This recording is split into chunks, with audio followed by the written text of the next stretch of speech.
If you're like most of us, you've been denied a GLP-1 at least once. But did you know that less than 1% of denied claims are ever even appealed, even though the data suggests that over 60% of appeals are often approved? That means that people who should be paying $25 a month are instead paying thousands of dollars a year out of pocket, not necessarily because appeals don't work, but because the process is confusing and time-consuming. But that's where Honest Care comes in. You go to their site, and then you just start with a quick assessment.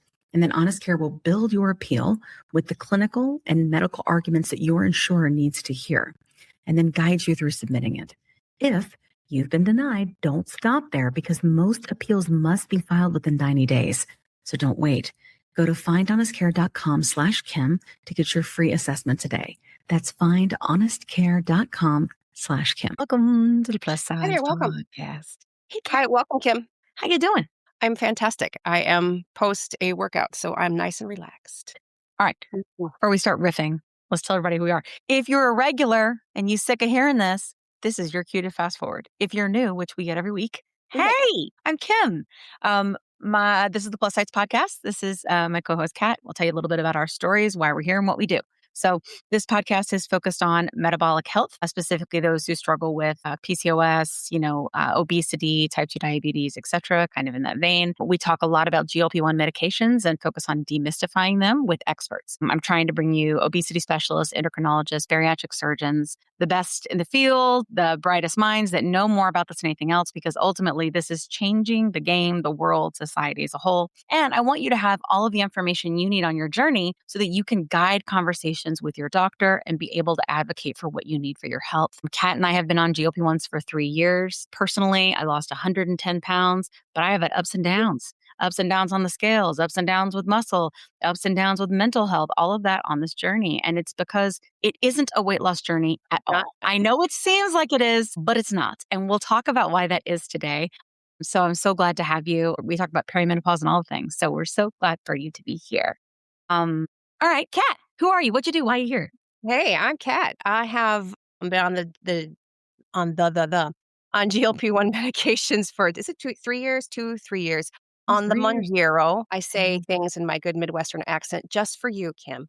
Thanks. So, yeah, I'm a hybrid of having a Southern and a Midwestern accent. Sometimes it comes out in really weird ways. But I have lost 80 pounds now on a GLP-1. And I can't wait to talk about this with our guest, with our doctor, because I also went through the phases of regain, up and down with my hormones and getting on the HRT and all that good stuff. It is a journey. It's not just a weight loss journey. It's a whole thing. It's a whole new way of life. I'm excited to get into it. Yeah. Let's talk about what all that equals. What do you say? Let's do it. All right. Let me invite in our guest. Hey, Dr. Spencer. Hello. Actually, you're not Dr. Spencer. You're Dr. Nadolsky, but I've called you Dr. Spencer from the beginning. I always say Dr. Spencer because even though it looks phonetic, the Nadolsky, people screw it up. Kowski, Well, you have a Nadolsky. brother too, right? Yeah, he's Carl. Or Casey, I call him, but Carl, Dr. Carl, yeah. Dr. Carl. Well, lovely to have you here today. Yeah, thanks for having me on. It's easy to pronounce. You've been here from the beginning. I mean, like with us. The Mounjaro coupon, I was using it very quickly right off the bat. So yeah, it's been a minute. Yeah. So let's fill everybody in. This is, as I mentioned, this is educational and advocacy podcast. So we focus on both of those things. And we definitely want to make sure that our patients feel educated and empowered at the end of this. But I think the first thing to do is to talk about specifically who you are and how you help people. Yeah, real quick. I grew up in an academically minded family. Both parents were teachers. Dad was a wrestling coach, though, really into athletics, used nutrition and exercise science to be good at athletics when I was younger. And then went to college, wrestled at UNC, Chapel Hill. I was actually a heavyweight. I was 267 pounds at my heaviest. I had a BMI of 31 or 32, if I remember correctly. I'd have to do the calculations. But we can talk about it, what the difference is between BMI and clinical obesity versus not. Yeah, that's interesting. Went to med school. Everybody said you're going to be an ortho doctor because you're a big meathead guy, and that's what you're going to have to do. I hated ortho. I was like, this doesn't seem right. I like physiology. And so I was almost did endocrine, but I was convinced to do family medicine to get people before they went to a specialist. I don't know if I made the right choice. I'm doing what I'm doing, like what I like. regardless of it. But I really loved that. Loved obesity medicine. It wasn't really as a big field back then. You know, the surgery was there, and the obesity medicine doctors that were around were just hammering people with phentermine at the time, because it was, you know, med school. I was 2007 to 2011. I'd started going to the conferences early because I was so interested in it. Yeah. And so, but these incretins were out. There was Byetta, there was liraglutide, which is Victoza for type 2 diabetes. And so we're starting to get into some of that off label, but they weren't super effective back then. But they had a little bit of an effect. Yeah. And so there was potential seen there. So then I went to residency, which is the training you do after medical school. And that's where I saw the inefficiencies of medicine. It was like 5 minutes with a patient. It was just terrible. The medical assistant would take, 5 or 10 of your minutes that you had with the patient, and all of a sudden you'd be left with 5, maybe 10 minutes if you're lucky before you had to go on to the next one. So I started developing like little business card things that had all like the little habits that I'd be like, here, take this, just a little thing, and have all the little habits thing. And back then it was, I was in residency 2011 to 2014. And that's when a medicine called Qsymia came out, which is the strongest non-GLP-1 medicine. It's phentermine and topiramate, but phentermine by itself is only approved for 12 weeks at a time. Many people use it longer than that, but they studied it, and actually it was approved for chronic weight management. It gets around 10, 11% of weight loss, which is pretty good relatively to some of these other things that, like a Contrave or some of these other medicines that aren't a GLP-1. But I was the only one doing it. My attendings, meaning the doctors, older doctors that I'd learned from that are already graduated and everything, they never used any of that stuff. So I was kind of on my own, just trying to figure it out. But at that time, social media started getting big. So I really built up my own Facebook social media. And I look back at the memories and it was just so stupid. But I was just basically, patients would come in and just give little tips. Here's what I did with a patient. And so it kind of grew from there, not viral or anything, just kind of reasonable advice. But at that point, I was like, all right, this is way more efficient than this archaic office model of medicine. And very quickly, tried to do private practice and all that stuff. And it was just, it was terrible. So that's where I got involved with some startup companies. There was one called SteadyMD, if you ever heard of them, but we started doing, I was all telemedicine starting in 2015, 2016. And then it was in 2021 when these like Google engineer guys found me on Twitter. It's like, let's do an obesity startup. We're going to have you be our medical guy. And that was Sequence, if anybody remembers that. So we started that in 2021. It grew. That was right when it's really the Mounjaro coupon thing. It was like, people on TikTok and be like, nobody'd ever heard of this drug. Like, hey, so my patient a month ago started this drug Mounjaro. It's tirzepatide. You can look at the trials were out for the obesity, the Surmount trials, but it was not yet approved for weight. So I was like, I feel comfortable using this off label. So I'd be like, all right, this patient lost 20 pounds or whatever in a month. Yeah. Like it was the virality of it, because people are like, what? Yeah. Oh, and by the way, it's free because the manufacturer is giving it out with a coupon. We all know what happened then. Everybody started using it, went into shortage. Anyway, they sold it, and people think that I own Sequence. I own a very small percentage of it. Sold to Weight Watchers, and basically what happened was I wanted to develop a program that I had control of. Big corporate, I did not have control of. No, it's not fun. I understand. I work for a big corporate. So I resigned and said, all right, I'm going to start over again. And that's where I am now. I made it. It's called Vineyard. And essentially everybody wants their refills fast, right? And they want messages fast. So I said, I can do that and give the care that I think, the wraparound care that is needed at the same time. So that's literally what we're doing. And so I really enjoy it though, because we can be faster and better. That's the whole thing.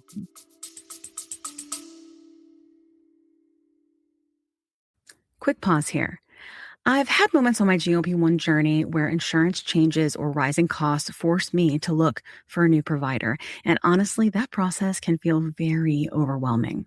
But that's why the Plus Size Podcast is partnered with GLP Winner to give our subscribers a resource to help them make that decision easier. GLP Winner is a comparison platform that lets you explore telehealth providers in all 50 states, whether you're looking for brand name medications or compounded options. You can see pricing up front, read reviews, and get a clear picture of which provider might align best with your needs.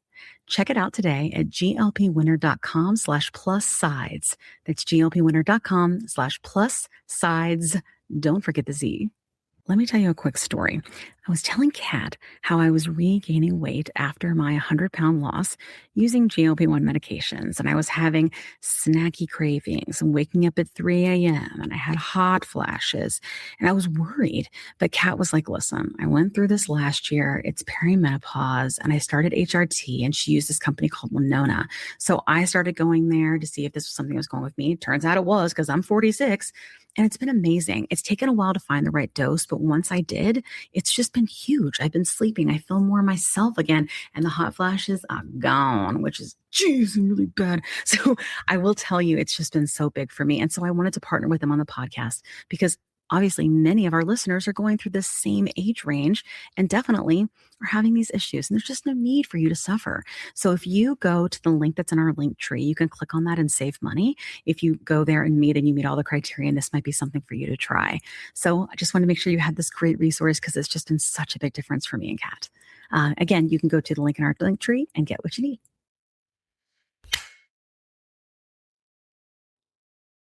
"20 seconds a week to lose 20% of your weight in a year with diet and exercise. That's the power of GLP-1s through Ro. Ro helps find the medication that's right for you, based on cost, availability, and your weight loss goals. Losing weight with GLP-1s is possible through Ro.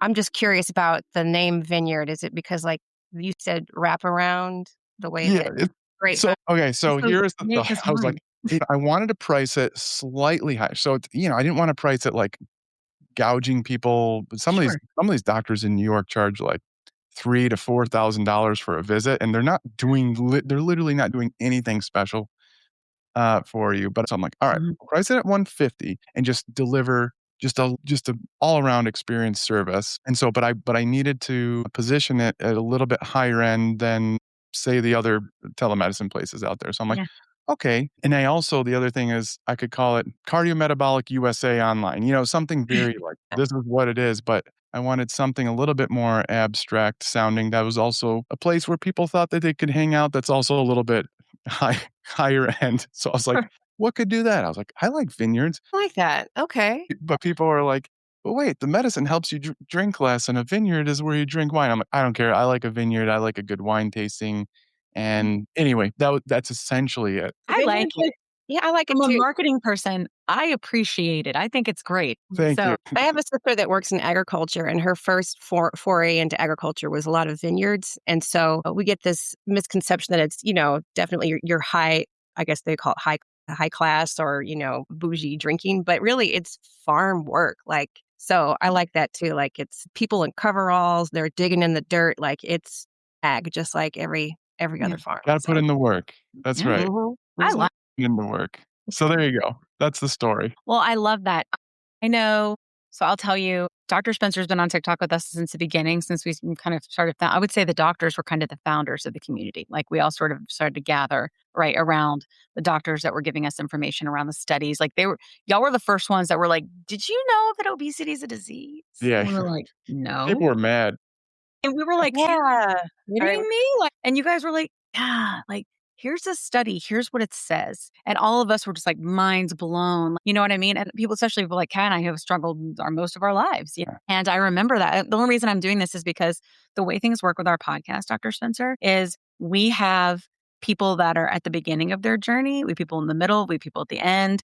It just depends. But it is cyclical. We constantly are getting like thousands of people like just in and out all the time because we know most people are on these meds. Like they're lucky like 8 months and then something happens, right? And so it's just constant. So we try to like cover everything as much as possible. I feel like the TikTok piece is really important because that is a lot of, and then like when I met with Madison from Bloomberg, she was like, the TikTok community, the patients, the doctors, you guys are driving this conversation. You guys are driving this movement. And I think that's true. And I feel like you were a huge, huge part of that. And with Sequence, especially, I have friends that use Sequence that said it was like the best. So I have tons of friends that use Sequence. I think things change, just like you said, when big corporate comes in and they have a way and they don't always listen and all of like that's just corporate America 101. So I get it.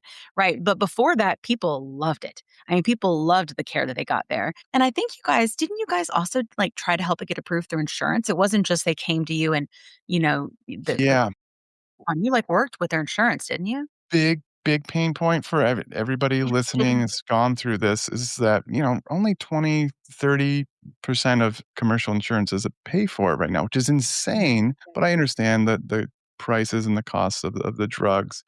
And then the other issue is that insurances make you do what's called a prior authorization or pre-authorization, where you essentially have to ask permission and basically justify sending in a prescription. Yeah. If I want a patient to have a medicine, I should be able to do it. But the insurance is going, whoa, this is expensive. Are you sure? Do they actually meet this criteria? And unfortunately, it was a lot of work for primary care. It still is. Primary care doctors out there and even specialists, endocrinologists, all those different places. Yeah. I have friends that are just like, how does anybody handle this? So we go, all right, this is a big pain point. We need prior authorization specialists. And the thing is, when you look at tech startup things, like I'm not of this mindset, but it's always scale, scale, scale. Yeah, for sure. Well, then how do you figure that out? Reduce the pain point while scaling fast. So they developed ways to kind of use artificial intelligence types of stuff to try to fill out the forms faster. One of the issues is though there can be inaccuracies when you do that. I'm still noticing I've tried to dabble in some AI and it just sometimes they're just places can't even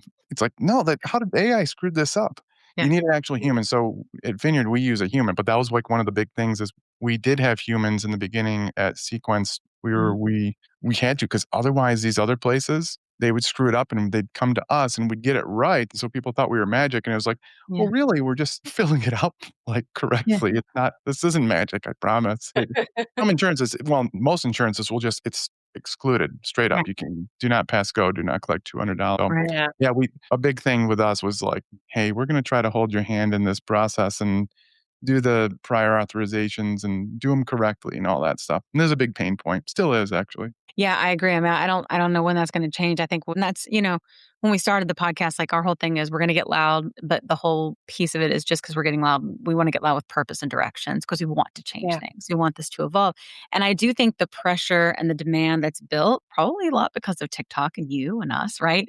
And that engine because of how it works and that visibility I think that we've gotten from a press perspective and on these sort of major outlets. I think over time, I don't know how you felt about it, but I feel like before Weight Watchers got involved, because like I've done a lot of healing, but before Weight Watchers got involved, the narrative that was out there was that we were stealing it from diabetics, right? That was what was there. As soon as Weight Watchers got involved, and I'm thankful for it. Like I just say, y'all know I don't like Weight Watchers. I'm sorry, but I am thankful. Here we go. I'm not gonna go. I know. I love it. I love it. As it happened, though, the narrative changed, and that PR machine. It was important. It was very important. It was very important. It was very important. So I think that from with the lens looking back at acquisition and all of that sort of movement, whether how it landed or what went on during, it doesn't matter to me anymore. But I think that it was very important and the evolution of where things are now with not only how things are seen in society, right? But also all of these other decisions that these companies are making based on that. Because if like Weight Watchers, which is sort of like, I say it a lot, like sort of was like the diet culture retirement plan because that way didn't work, right? Like that way didn't work for obesity, right? And it was like, okay, we got to fix this. It was the right direction to go. It wasn't incorrect, right? I think that it was just, you're going to need to get the new people coming in that maybe don't have that history there. And there are lots of those people, right? And so I think like there is a place for it there. If anything, they have the ability and the money to scale and do a lot of different things. But I think that it was very such an important piece of this story. And I just really don't know if you know how important you are to this. And I think that you've been like to me, to everyone, because of the changes that we've seen. I mean, we went from 3 years ago, wegovy was $1,400 and now it's $500. Yeah. That never happens, Dr. Spencer. Correct. That never happens with medicine and with healthcare. So like sometimes these chips just fall like they should. And I'm so excited like that you're doing this again and you're offering this new solution, because I do think that like I have friends that use Vineyard and I have friends that use Sequence, and you were their doctor, and I hear nothing but good things, you know? Uh, S- we've come a long way. Um, we I think that's something to talk about too, and you're great to talk about it with, is sort of around, movement and diet culture and all these different things around best practices while you're on these medicines. So the old adage, eat less, move more, calorie deficit activity is that old advice. But we have learned in the last couple of years that it doesn't quite apply in the same fashion while we're on GLP-1 therapies. Could you explain why the medication is more than just a calorie deficit tool and how it really works for people with metabolic conditioning? Yeah. So in the past, I mean, you said it before, like it doesn't mean it's Weight Watchers itself doesn't work. It's just anything behavioral therapy is not going to resolve a population level obesity. We hear the anecdotes. I did it. I did keto. Counted my calories. I lost 100 and however many pounds, 200 pounds sometimes. And that's great. So for every one of you, there's however many, there's Yeah. 90, whatever, some people that, you know, lost 5% of their weight or something like that. Either way, so the body fights back in multiple. Biggest one is appetite. So appetite will increase. And they've done this mathematically. The guy, Dr. Kevin Hawley, has a new book out called Food Intelligence. If anybody's interested in that. Oh, okay. Brilliant physicist has done the mathematical modeling of how when people lose weight, their appetites come up, up, up, up. And it basically makes it next to impossible for, I would say, most people, not everybody clearly, to be able to lose weight. And this is part of the disease process of obesity. You were mentioning, like, why is obesity a disease? Well, just from a very face value of why things are a disease, there's usually signs and symptoms, morbidity and mortality involved. And so, like, yeah, when you look at obesity, a lot of those things are involved. So that's why they call it a disease. But the disease process, the pathophysiology, is partially from that adipose tissue or fat tissue. It can cause all sorts of things, inflammation, all things going on. But something happens in the brain when we develop obesity and then try to lose it through a calorie deficit. Our bodies fight back. It's really annoying, and obviously Right. for you I get all it. and for patients that have done this in the past, they've maybe have lost 50 to 100 pounds multiple times. Why couldn't they keep it off? And in fact, when patients come in and start a medicine and they finally feel like they can keep it off, they're actually scared because they're like, it's never worked before. And I'm like, hey, we have years of data to show that, like, hey, 4 or 5 years, people are keeping the weight off with these medicines. Stay the course. You're going to be good unless insurance comes in and takes the medicine away, which Mhm. is a whole nother story. Yes. Yeah. So the medicine calms that appetite. There's also thought that, like, because then, okay, then if that would just be a calorie deficit, right? Right. However, there's something, people have this thought that it might help with the metabolic adaptations that occur. And the metabolic adaptations are basically, you take two people, say one person at 200 pounds, you take another person at 300 pounds. And again, these are exact same people, but just different bodies. That's 300 pounds, then loses 100 pounds, is now exact same body and activity and exact as the other person, but that person had just lost 100 pounds. The person that just lost 100 pounds will have a slightly lower metabolic rate. So not only are we talking about, like, appetite increases, we're talking about they're just not burning as many calories. So there's thought that these medicines help with that. It's possible. Like, I have so many patients that say to me, like, I don't understand. I swear I'm eating the same amount now, but I'm using the medicines. And like, well, they help you eat fewer calories, but there's something, I don't know if it's the energy, I don't know what it is exactly. And the researchers are looking into this. What they need to do is they'd have to put people in what's called a metabolic ward to know exactly. They see things in rats, but then it doesn't necessarily pertain to humans. But I'd say regardless, the medicine is treating that disease pathophysiology of obesity. And regardless of the mechanism, like, it's helping people do it in a way that, now here's where it'll get really interesting. People will say, you're doing it somebody does it the right way without the medicine. Yeah. Somebody does it with the medicine. It's very likely that the person that uses the medicine, and this might sound terrible to some people, the person that uses the medicine may actually have improved health outcomes than somebody who did it without the medicine. Wow. And that's because of the weight independent effects of the medicine. And that's why people are like, well, do you take it? I'm like, I don't take it because it's not indicated for me, but I could see a world where everybody's taking these to prevent heart attacks and all sorts of the things that can happen that that are powerful about these medicines. So like it's just part of the stigma, and we can get into the stigma of Oh, taking yeah, them. we're going to. Basically, the medicines are treating this one of the underlying pathophysiologies of the disease of obesity. And regardless of the calorie deficits or not, it's hey, it's working and it's helping people keep the weight off. Because the other thing is, I don't know if you notice this, people say after a few years, food noise is coming back. I'm a little bit hungrier, but they're not gaining weight. I gain a little. I mean, You gain a little bit, little. but Yeah. like not a lot, even despite the hunger and 50 pounds, which is, I mean, if you lost 110, 15. If you're like most of us, you've been denied a GLP-1 at least once. But did you know that less than 1% of denied claims are ever even appealed, even though the data suggests that over 60% of appeals are often approved? That means that people who should be paying $25 a month are instead paying thousands of dollars a year out of pocket, not necessarily because appeals don't work, but because the process is confusing and time-consuming. But that's where Honest Care comes in. You go to their site, and then you just start with a quick assessment. And then Honest Care will build your appeal with the clinical and medical arguments that your insurer needs to hear, and then guide you through submitting it. If you've been denied, don't stop there, because most appeals must be filed within 90 days. So don't wait. Go to findhonestcare.com/Kim to get your free assessment today. That's findhonestcare.com/Kim. But are you stable now, or is it steadily coming back? Well, I started exercising every day, and now it's going down again. Okay. But I don't feel, I mean, definitely I'm hitting menopause, perimenopause. I'm going there, right?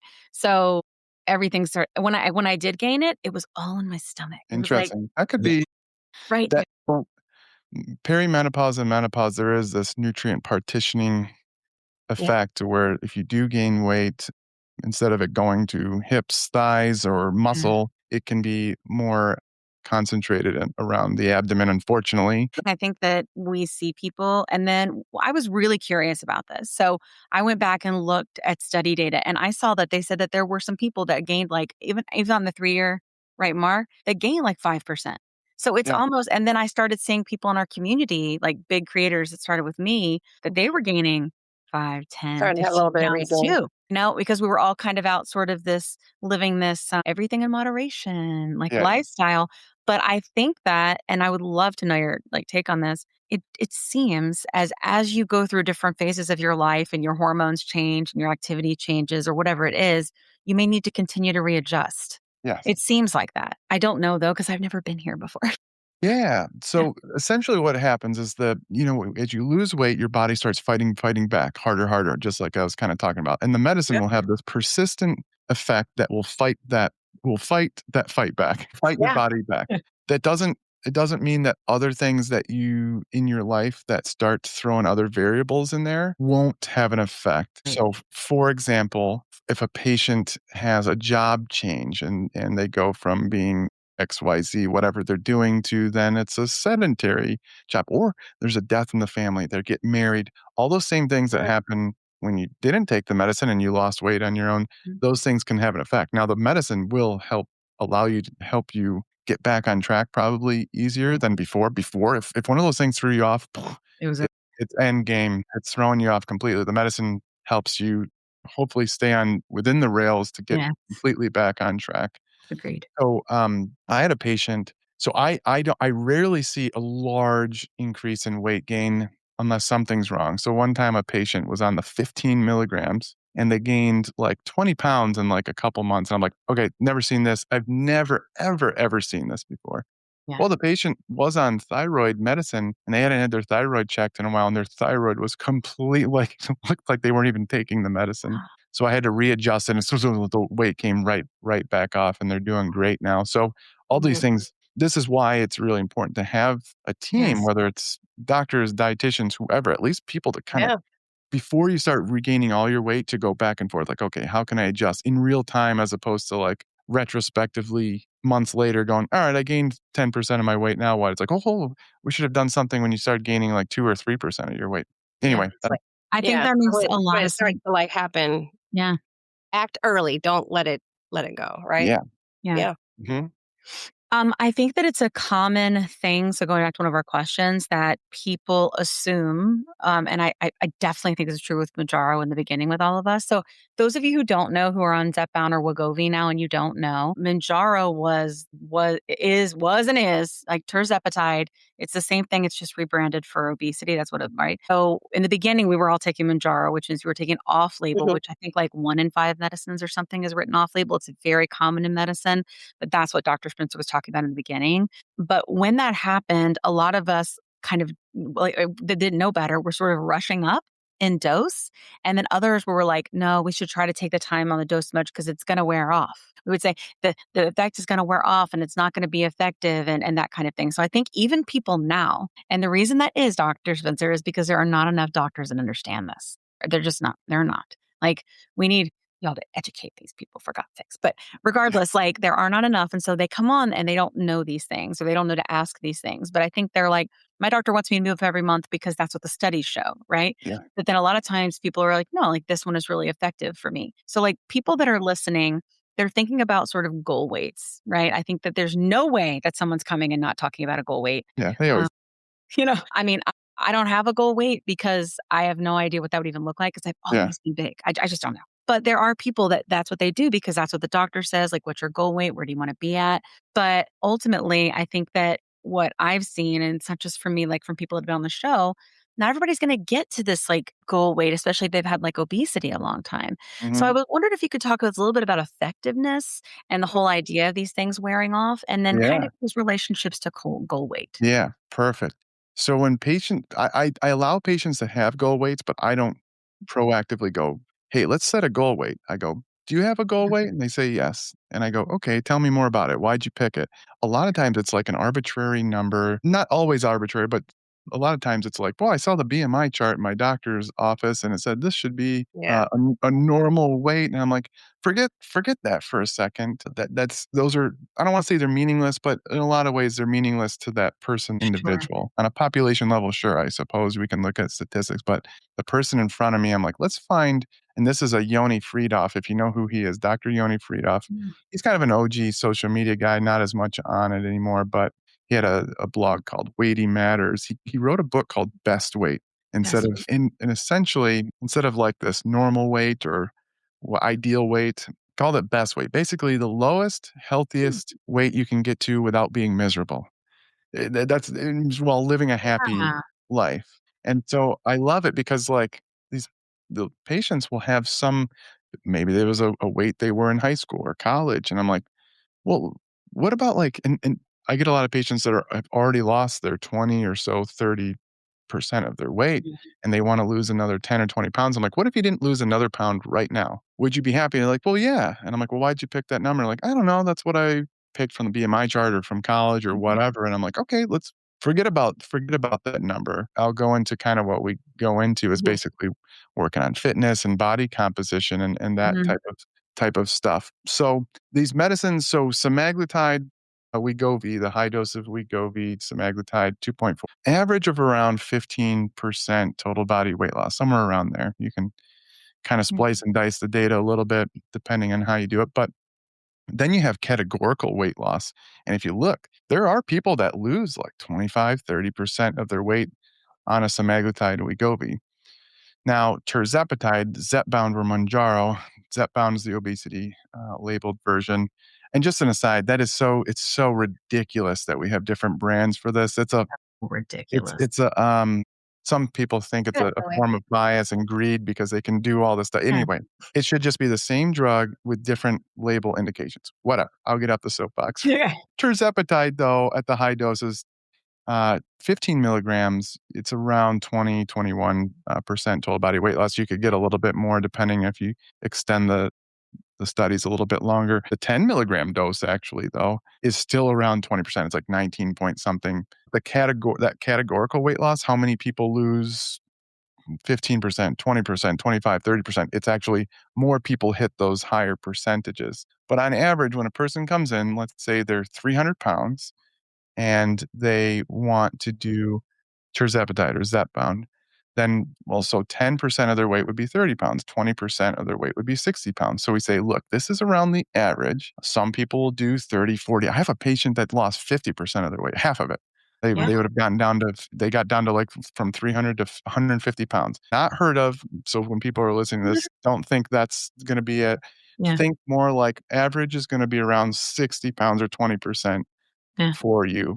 The rate of weight loss, this is where you can look at the studies. Now, this is where I agree with you, where like, yeah, they cranked them up. They cranked them up. And now the new studies, by the way, that they're doing, they're kind of letting people choose, like if they can go up. So the Redefine study where they looked at cagrilintide, which is it's not a GLP-1 receptor agonist. It's an amylin analog. It's a different hormone that comes from the pancreas. They combine it with semaglutide. So this CagriSema, if you've heard of that. They came out with that, and that one was really interesting. They let people titrate, and actually the people they let titrate themselves actually did better in the long run. And the reason maybe they're thinking is because they're more sensitive to the medicine, so they just allowed themselves to feel better during their whole journey. Yeah.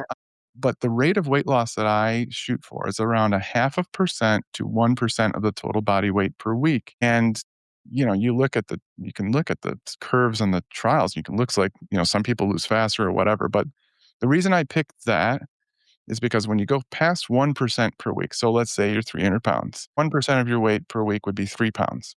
So if you're losing like 6 pounds a week, hey, like that's pretty fast. It can be water weight in the beginning. So we don't necessarily count those first few weeks or first month. If they continue to do that, it's maybe need to be on a lower dose because after 1% of your weight, you do risk more muscle loss and there's a risk of gallstone formations. You can get gallstones regardless, but so there's no reason to go faster than that. And so then sometimes it draws out their journey longer. And we don't have the studies to confirm this, but I get patients that have been on it for like almost 2 years because we lengthened the titration process. Yeah. They're still losing weight. They didn't have side effects and they feel better. So this is anecdotal. I think it'd be cool to see a trial. I don't know if they'd pay for this, but I agree that don't go up if you're losing within that 0.5 to 1% and you're feeling great. If you're getting hungry and you're feeling kind of miserable, then go up because preemptively you don't want to then make them miserable the next month, white knuckling it, whatever. But no need to go up unless you're hungry. Or the other thing is if you're not losing weight. So that's how I do it. Interesting. Yeah. I think that's really important that people are always wondering that, the gap is huge. Like ultimately there wouldn't be people like me on lives answering these kinds of questions if enough of the PCPs and stuff that are prescribing it knew the answers. Right. Yeah. And so I don't give medical advice. I have a podcast I point people to. But what I will say is I talked with Dr. Spencer and we discussed this and you should go watch that episode. Yeah. But that's what I do because it's such a big gap. And I think that if people when do I move up? So what I do is I will tell people what's your rate of loss? Yeah. How are you feeling? What's your food noise? How's your inflammation? How's your movement? How's your mental health? Go talk to your doctor about those things and check your A1C.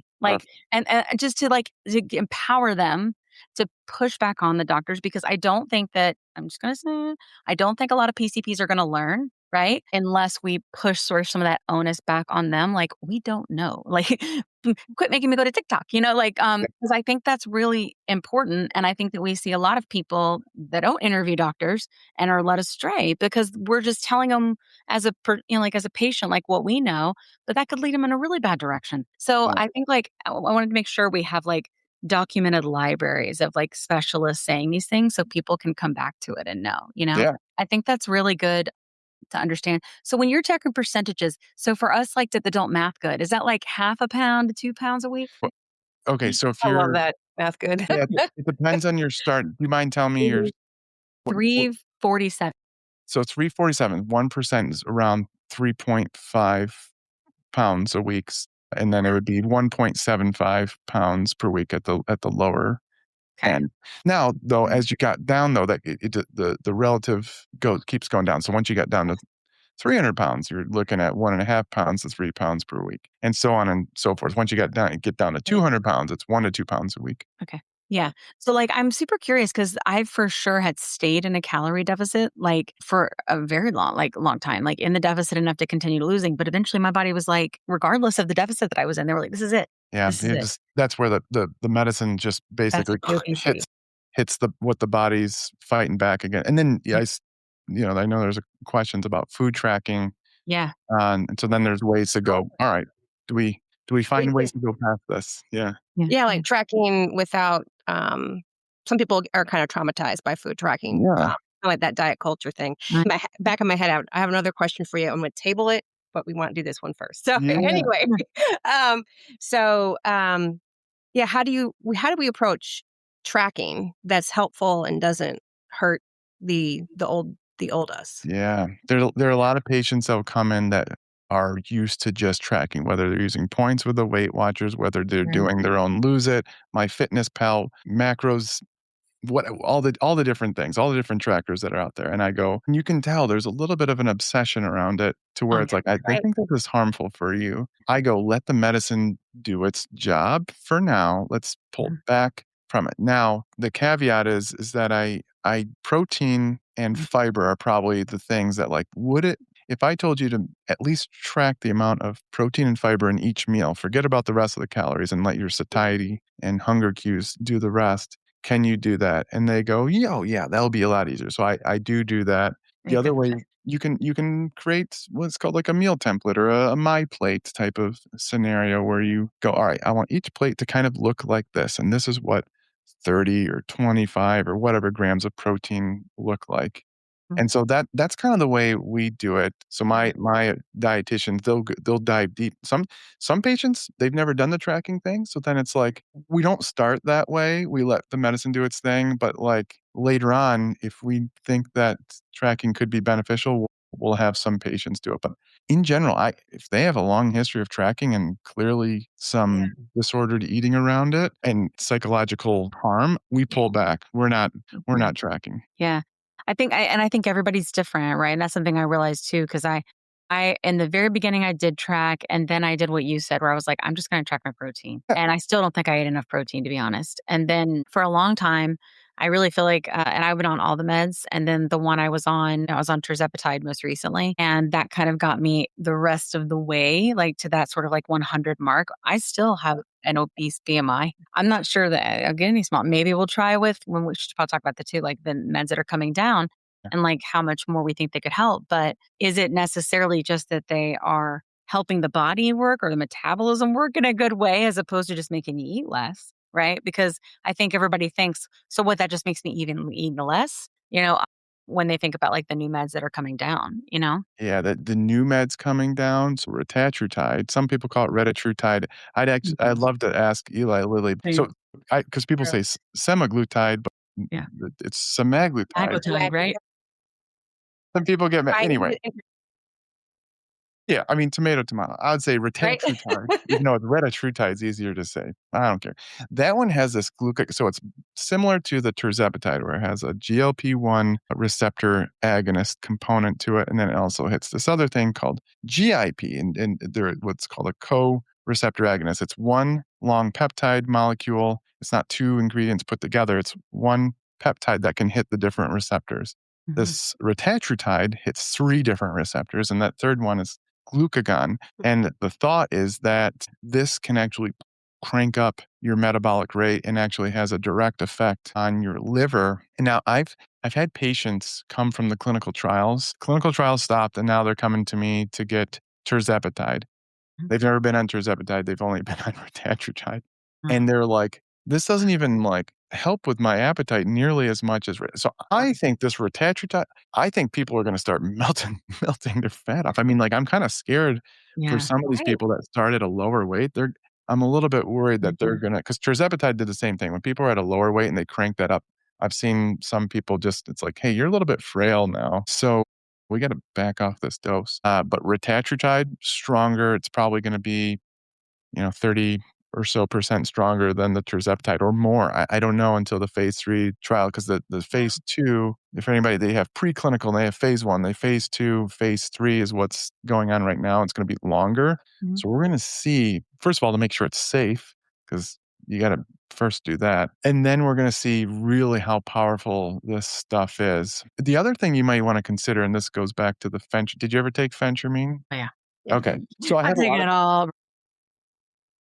Yeah, so the day. fen for anybody listening, that was like the 90s. It was phentermine plus something called fenfluramine. The fenfluramine component, though, hit 2 different serotonin receptors, and one of it was B for bad, called floppy valves in the heart. So they took that off the market, but the phentermine didn't do that. So phentermine is still available, but Qsymia, when they combine it in lower doses with the topiramate, I actually have a lot of patients on tirzepatide or zepbound, and later on it's like, hey, I made a whole video about this. Do you actually need to lose more weight? Should we just focus on fitness and all these other things that aren't weight related? And clinically, we're like, no, we do need to take another 5-10% of their weight off or more for whatever purpose. And so that's where I've been doing Qsymia in these patients, just low doses, and it works extremely well. So something to maybe talk with your doctor about, because I've been doing that. Some people don't tolerate it though, so it just depends. People like, I'm getting insomnia, my mouth, all that stuff. Qsymia is like phentermine? So Qsymia has a lower dose of phentermine in it combined with topiramate, and topiramate works in a different way.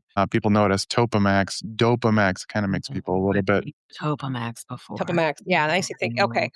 So lower doses though, an extended release. Okay. So the idea is fewer side effects, more effects together. Anyway, I can't promise you won't get side effects. Well, sure. Can you ever? I mean, you can say what about this? So I love the idea of like talking about combined therapies too. I have heard people talk about Wellbutrin plus what's the other one? Naltrexone. Naltrexone. So what's the deal with that? Yeah, so bupropion, everybody knows that is Wellbutrin. It's dopamine norepinephrine drug that's used for mild to moderate depression, also used for smoking cessation. And that was something kind of interesting that people found, a decade or two ago. Yeah. So people notice that that's like the one antidepressant that helped people lose weight, but it's just a little bit of weight loss. And then once they lose that weight, they regain it. So what the researchers found is that it hits a part of the brain that's actually responsible for satiety, but there's this auto feedback loop. It gets kind of complicated. But one of the things that happens is that this little opioid is released from the brain and then down regulates it. But the naltrexone part is an opioid blocker. It's also used for alcohol cessation. So the other idea is that combining the smoking cessation drug with an alcohol cessation drug, they have synergistic effects in the brain for satiety, but then also that whole reward pathway. You know how people talk about like, my addictive like behaviors are gone with a GLP-1.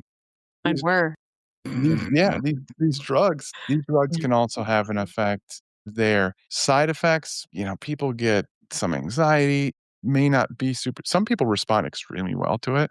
Other people, they just get side effects. So it's not a powerful drug, but it is an option, especially. Have you guys noticed that some of these people on high doses of zepbound feel like a little lack of motivation?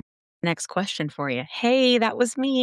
So not enough people are talking about this. No, they're not. And I don't know why, because I've had now dozens and dozens of people, especially after I made a little TikTok that a ton of people were. So then all of a sudden I had more patients. So I don't think people are asking about it. And so what people assume is that, I don't know, they don't tell the doctors. I can tell because now I'm starting to ask them. And I'm like, how's your mood? Do you feel like doing the hobbies? They're like, you know what? I used to love going to this concert and I went to this concert. I just didn't feel like it. I went home. Or I used to love working out and now they're not working out. And I'm like, okay, that's the opposite of what we want. I used to like cooking food. I used to like doing this. And I just don't feel like I just kind of want to sit on the couch.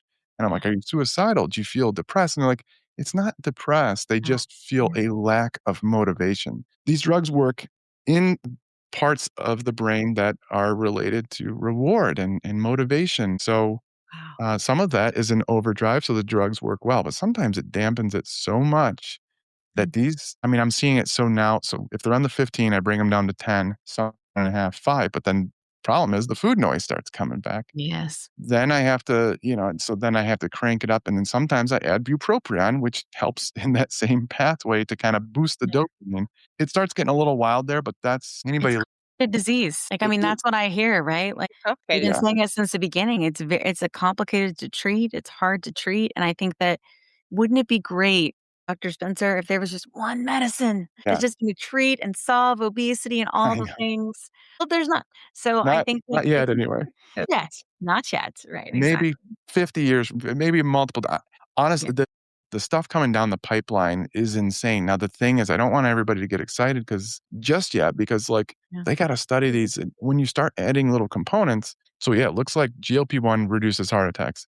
And it looks like based off the top line results of this newest one with the Mounjaro, it looks like the GIP component doesn't negate the lowering of heart attacks. And it might actually help reduce death. But what they're going to have to do is keep studying that one. Then they're going to have to study that glucagon component to make sure that one doesn't have harmful effects that negate the other effects. And every time they do this, they're just going to they're going to spend millions and millions of dollars. But hopefully we find, and everybody's an individual, because like everybody says, well, we solved obesity. It's like, I have patients that don't lose a pound on the highest dose of tirzepatide. Why do you think that is?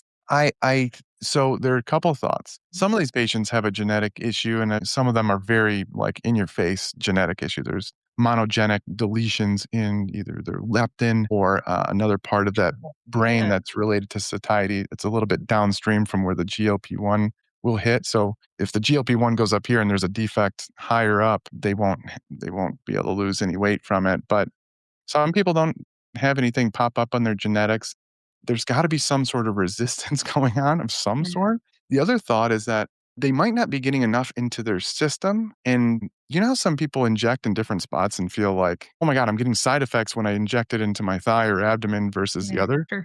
I have a feeling it's because they're absorbing way more in one spot versus the other. So I have a feeling in some of these people, we can't commercially check people's tirzepatide levels.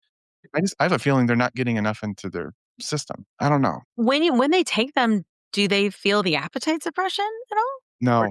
No, they don't feel anything? That's interesting. And here's a question. Is it, you know how like we shrink and our fat cells shrink? Could it be because we get less fatty? There's less fat for the injection to...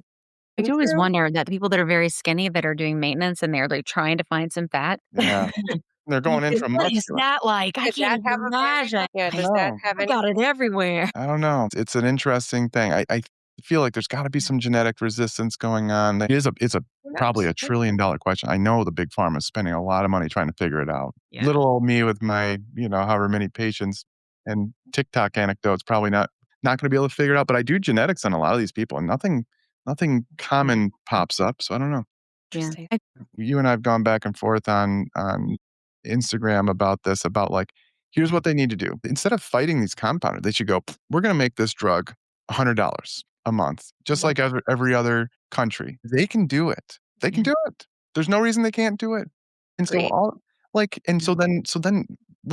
and then if people still can't afford that, then insurance can pay for it for them. But like most people could afford $100 a month of a cash, even going down to $200. That's going to be a lot better because like right now the low dose at $350, it's fine. I have a lot of patients using the $500 a month, and they will find a way to pay for it because it's so life changing. But there's just a lot of people that just $500 a month. That's a lot of money. That's a car payment. See that the average person, and even like I think about like definitely in I would say the other communities, right? They for sure cannot afford even $100 a month.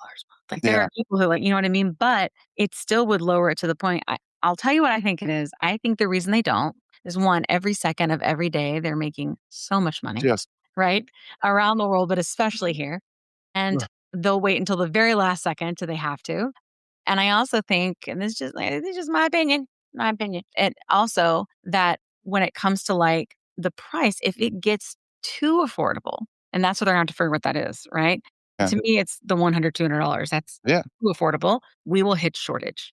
Yeah, I think. And then all this will start all over again. Right. So I'm holding out for, here's what I think. I think if I can just hold out for a few more years, I think the supply will be just so in demand. The newer drugs, Amgen and their Maritide and some of these other, someone's going to come in, or Forglipron, the small molecule GLP-1 pill that Lilly does. Someone's going to come in and disrupt this. I hope it's Novo Nordisk because like they're not doing well. No, they should make their Semaglutide cheap. They could change. I know. And if they made it cheap, they would slay. I And know. just go back That's to the damn Ozempic pen. That was so I fantastic. know. Like, And then you can get their little microdoses and in between yeah. personalized doses. I know. Buy compound, then nobody gives a crap. Like I have many, many, many friends on compound, right? I But know. ultimately, I want everybody to pay $25 and get brand. That is Yeah. my goal, and that's what I work for, right? But No. I also understand the need for it, and Yeah. I do think that there are some doctors, and I've heard them say, and I take everything into consideration, right? They have said like, "Hey, this is not that kind of disease where or you're not like dying at that level or whatever it Right. is that like it would really justify doing the compound." I would tell you that probably everybody that has obesity would disagree, right? Yeah. And I think that that's the piece of it, right? I think that's missing is the understanding of the suffering that we go through with this disease. Like it is incredibly painful, you know, Yes. mentally and physically, you Yeah, know. right. So 'cause I was always like, I don't wanna prescribe the company. And they're like, "Well, it's easy for you to say you don't struggle with the obesity." I'm like, "I get it." I mean, I Yeah, get it. I get If it. I'm not in your shoes, like, yeah, I'm not gonna put you down for it. I just from my personal leak like, man, if Eli Lilly or Novo start absolutely. throwing these cease and desist, I'm like, "Oh, come on," and they start Yes. like, I don't have enough money to You're fight already these. sick, right? I understand people not wanting to do it.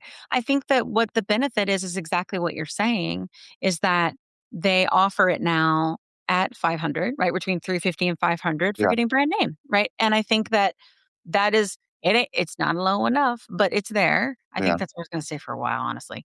But I mean, if Cheaper or you not can cheap. do that, then your license is protected, your Yeah, patients are protected. Do you know what I mean? Like, I get it. Like, you got a life and a family and a business. yeah. Like, you gotta do what's best for you. I was just curious if you guys were. Yeah. If another shortage came and Right. I had to 'cause like, everybody's like, "Well, just put them on a non-GLP-1." Get outta here. I would be looking at a 503B pharmacy. That's what it was intended to do, to fill Mhm. the gap Yeah. of the shortage. But I start putting people that don't have because here's the issue. A lot of places started giving it to people that they know they didn't have insurance. So once the compounding thing is over, how are you gonna get them help? And so, like, these are ethical Absolutely. dilemmas I Sure. Yeah. struggle with. Yeah, I will tell you, so my mom was always on the line with obesity, but struggled considerably, and she's just turned 70.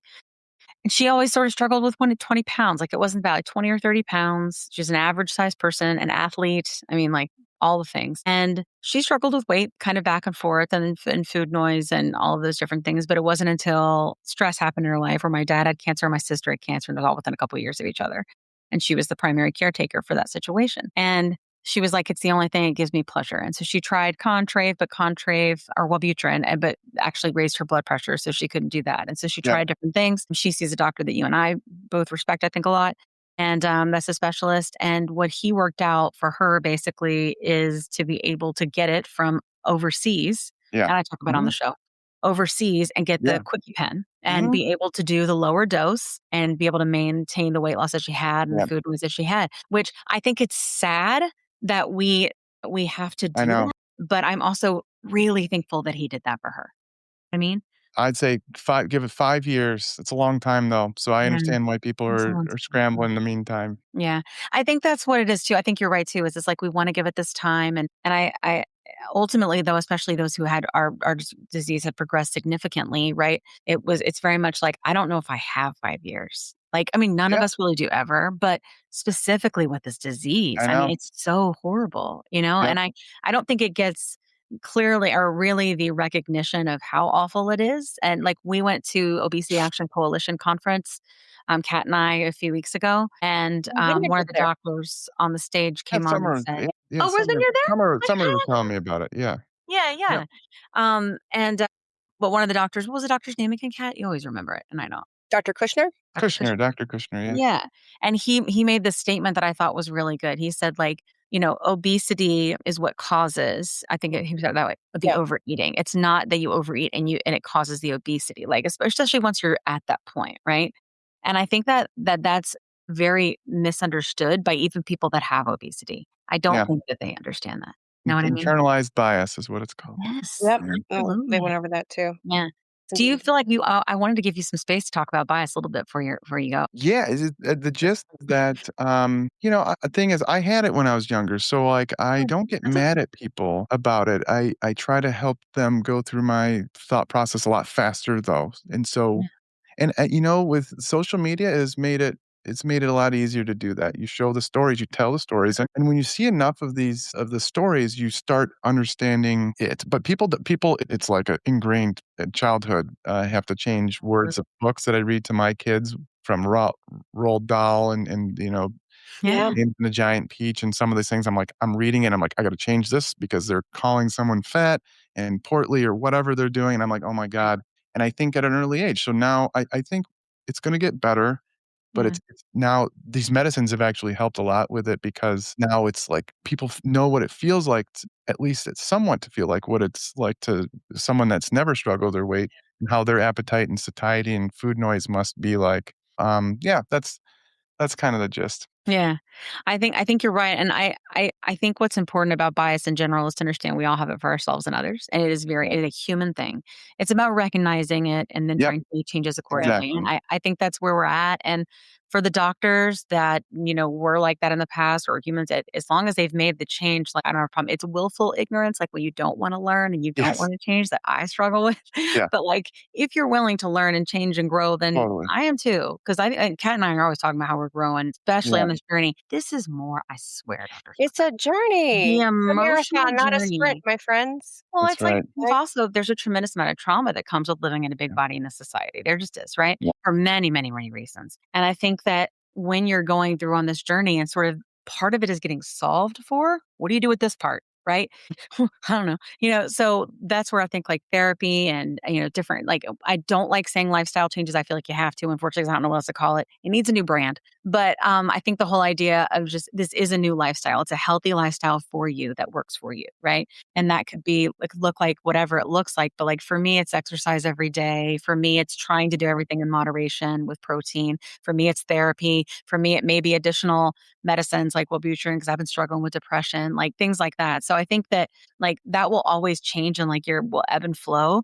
But it's weird, like when you have that, just like one space, right? Where you're like, I've lost the weight and what do I do? And so I think this is all just really, really been very helpful. Thank you so much for coming. All right. Let us know where people can find you and follow you and where they can find Vineyard if they're looking for care. Yeah, Instagram, Dr. Nadolsky. TikTok is Dr. Spencer. I'm on Threads a lot if anybody likes that. And then, my clinic is just joinvineyard.com. So take a look. You go. And I'll put all of those links in the show notes, friends. And let's just thank Dr. you. Spencer for joining. Thanks for having me. Hey. Thanks for Thank you so having much, Dr. Spencer. Have a great day. Thank- Good episode. What do you That was think, great. Kat?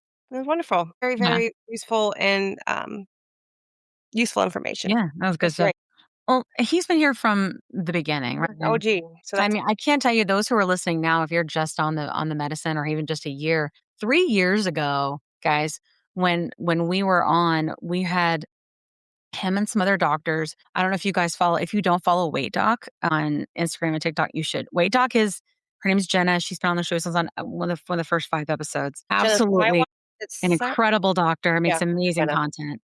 Yeah. And she's also very kind, but she is great. And her and Dr. Spencer and some others made things that changed our lives. It's why Kat and I are here making this show. It wasn't just because we took the I medicine found and her lost weight. first. I found Dr. Weight Doc. I found Weight Doc first.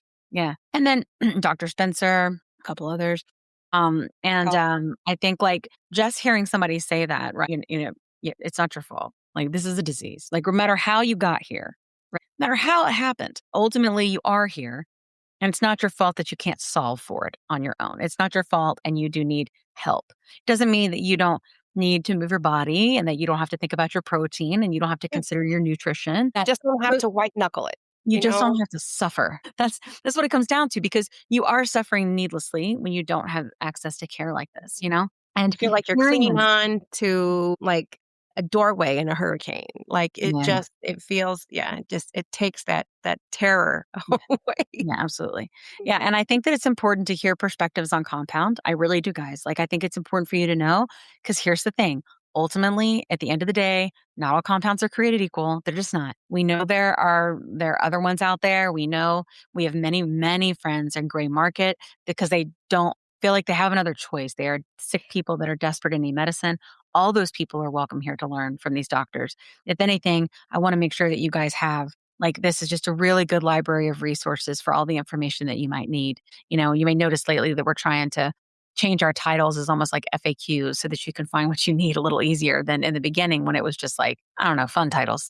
Yeah, we were a little goobery. Yeah. So we were so glad to have Dr. Spencer and so thankful for his contribution to this movement because it has been significant. It has been significant. And, He really helped move the needle. Really did. Helping to move the needle. Helping to move the needle. Yeah, helping lead to move the needle. Like we talk about all the time, this is a movement. I know that you listen, you come on the podcast, you listen and you hear these things and I run my mouth like we all know I do because I'm so passionate about this. But like ultimately, it really is. Like we have moved the needle that people never move this fast. And I promise you, it isn't just because of all the rich people in the room being rich together going, let's get rich, blah, blah, blah. Yeah, for sure. Those people exist and it's important. But the pressure that we put for our voices is very important. And whether that is creating content or commenting or engaging with our content or other people's content, we are part of this algorithm. We are part of the change right now. And it is moving. Like when Kat and I went to, so I got to talk on the Hill. So when we were in DC recently, what we talk about and TROA and the medicine and all the things, it's on the lips of lawmakers. Like say what you want about the president. Cause say what you want, but regardless, he is the president and he is talking about it. And so for me as an educator, right. The fat area, you know what? I'll be the fat. I don't care. I don't care. I think that our goal as we go forward, especially Kat and I as advocates, right? We need to be able to talk to whoever we're in the room with that's in charge and educate them in the way that we know from a patient perspective. And then, of course, the additional things we've learned from the doctor. So our doctors on our shows. So I think we want to change things. We want to change policy. And for all of you that helped us get there to donate so that we could get there, we appreciate you so much. Thank you. Thank you. So good episode. I hope you guys learned a lot. I'm making sure that Dr. Spencer's, all his stuff is in there so you can follow him. You are not alone. Clearly, it is not your fault. Not your fault. Okay. And it's complicated. So if you start gaining weight, try not to put it on yourself. I do. But then I remind myself because of all the things we learn here, right? Don't you think, Kat? You got anything else you want to say? We're here to learn. We love you so much. We'll see you next week. Alla pasta. Hasta pasta. Let me tell you a quick story. I was telling Kat how I was regaining weight after my 100-pound loss using GLP-1 medications. And I was having snacky cravings and waking up at 3 a.m. and I had hot flashes and I was worried. But Kat was like, listen, I went through this last year. It's perimenopause and I started HRT and she used this company called Winona. So I started going there to see if this was something that was going with me. Turns out it was because I'm 46. And it's been amazing. It's taken a while to find the right dose, but once I did, it's just been huge. I've been sleeping. I feel more myself again. And the hot flashes are gone, which is really bad. So I will tell you, it's just been so big for me. And so I wanted to partner with them on the podcast because obviously many of our listeners are going through the same age range and definitely are having these issues. And there's just no need for you to suffer. So if you go to the link that's in our link tree, you can click on that and save money. If you go there and you meet all the criteria, and this might be something for you to try. So I just want to make sure you had this great resource because it's just been such a big difference for me and Kat. Again, you can go to the link in our link tree and get what you need. Today's episode is brought to you by Ro, a telehealth platform that's changing the game of GLP-1 access. What sets Ro apart? Ro understands the challenges of navigating insurance hurdles and the skyrocketing prices of GLP-1 medications. That's why they specialize in getting insurance approvals for GLP-1s. And if insurance is a barrier, they go a step further by prescribing brand name zepbound vials for prices close to those of compound GLP-1s. With Ro, you're not just getting a prescription, you're getting a partner in your journey that's helping you access affordable treatment and guiding you every step of the way. Whether it's insurance approvals or cost-effective alternatives, Ro is here to make sure that you get the medication you need. Visit ro.co/plussides with a Z today to see how they can help you take control of your weight management journey with affordable, accessible care. That's ro.co/plussides with a Z, making healthcare work for you.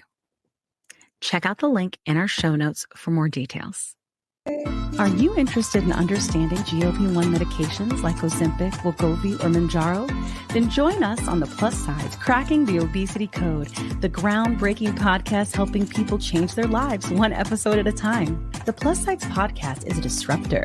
We're breaking down barriers, smashing stereotypes, and sharing inspiring stories that'll leave you feeling informed and empowered. Join us every week to learn from doctors who are specialists around GLP-1 medications like Ozempic, wegovy, and Mounjaro. They'll provide you with science and facts to validate these incredible stories. But that's not all. We'll also bring you the voices of the GLP-1 Mounjaro TikTok community, real people who face the challenges of obesity-related diseases and disorders and discovered the incredible plus sides of GLP-1 medications. Our episodes are filled with heartwarming stories, laughter, and moments of triumph. You'll connect with our amazing community members who are reclaiming their health and experiencing their fullest lives. Are you ready to embark on a journey of discovery and empowerment? Tune in to The Plus Sides, Cracking the Obesity Code, and together we'll change the narrative around obesity and end the stigma. Subscribe now on YouTube or your favorite podcast platform and join our incredible community. Let's celebrate the plus sides of life together, because every story deserves to be heard. Every life deserves to shine, and everyone deserves access to expert knowledge and medication. The Plus Sides Podcast. You're not alone. It's not your fault.